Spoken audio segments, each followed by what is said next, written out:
Okay, and welcome to micro lecture 11.1. We're going to talk about some of the dangers inside prisons.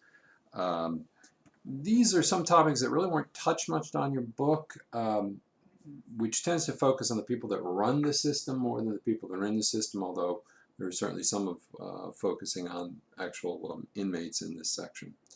Okay, so first of all, there are some physical dangers inside prisons that we could talk about. Hepatitis. 1 in 7 inmates incarcerated in the United States has hepatitis C, and that's expensive. If you're going to actually cure hepatitis, the cost is approximately, it's a multi-pill status, of about $25,000. So because it's so expensive to actually cure it, you can just treat the symptoms. Of course, eventually, given the way prices are set, if you've got an inmate that's going to be in for 5, 10, 15, 20 years, it's cheaper to cure him than to treat him yearly. So it's something that prisons have to decide. HIV.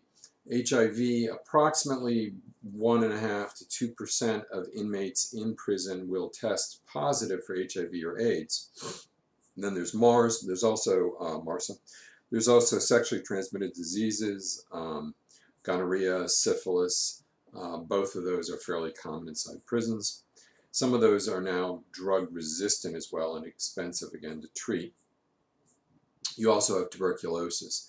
Beyond those issues, there's other common medical problems. Arthritis, and you'll see I broke down from the best information I could find for you all the percentage that has it in the prison population. So arthritis was 13%, hypertension was 11%, asthma was 10%, heart problems 6%, mobility impairment, that's significant. It's about 2% because that's very expensive to treat and handle. Accident injuries, 7% of the prison population. And then one that I thought was interesting in looking at would be diabetes. About 5% of the prison population is diabetic. This number is actually doubled because we're in the middle of a diabetic crisis in the United States in the last 15 odd years. And to give you an idea, here's the cost of this going up. I know people talk about the skyrocketing price of drugs, but if you look at the insulin therapy, which is the dominant form, and we're looking at adjusted dollars, it went from approximately $200 to almost $800 in a given month, I believe those costs are. I have an acquaintance who works in the Wake County jails, and he has told me that one of his biggest funding issues that he sees is buying insulin every month for the inmates that are inside Wake County Jail. So if Wake County Jail had, say, 200 inmates at a given point, I'll have more than that, you're going to have to, and let's suppose that that's a relatively stable number, and so we're looking at 10 or 20 inmates that might have it coming in, coming out. That would be, 800 times 10, that's $8,000 a month, or almost $100,000 a year just on insulin. So this is a significant cost issue. Then there's mental illness. We believe that about 22% of the population, or a fifth, of the prison population has learning impairments. And people with learning impairments are more expensive to keep in prison. I found some statistics for Texas saying that about $22,000 is the average cost for a healthy inmate without learning impairments, and it's can be double that, but certainly 50% more, between $30,000 and $50,000. Then the whole issue of psychiatric beds.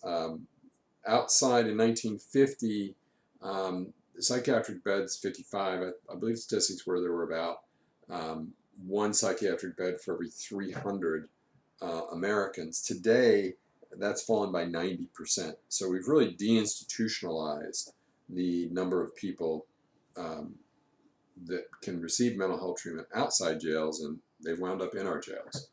We do know that since 1993, and there's a study I cited for you, about 20% of jail and 15% of prison inmates have some type of serious mental illness. So here is a kind of the idea of the wave of mental illness. We had been incarcerating people with mental illnesses then in part because of a pioneer worker, Dorothea Dix, whose name should be familiar with you, for those of you that are listening to this in North Carolina. We saw a dramatic decrease. We stopped putting mentally ill people in prisons. We had mental institutions. However, starting in the 1980s, this skyrocketed again, and we're back close to what we were doing in the 1840s. So the common mental illnesses we see in prisons, depression is a significant issue, bipolar disorder, schizophrenia, psychotic disorders, all of these lead to significant incarceration problems. Now, one thing I didn't touch on in this micro lecture, and the next time I teach the course I'm going to be sure to include it, is the issue of rape inside prison, sexual assault, which is obviously a significant area and something that has to be addressed. All right, we'll move on to our next lecture.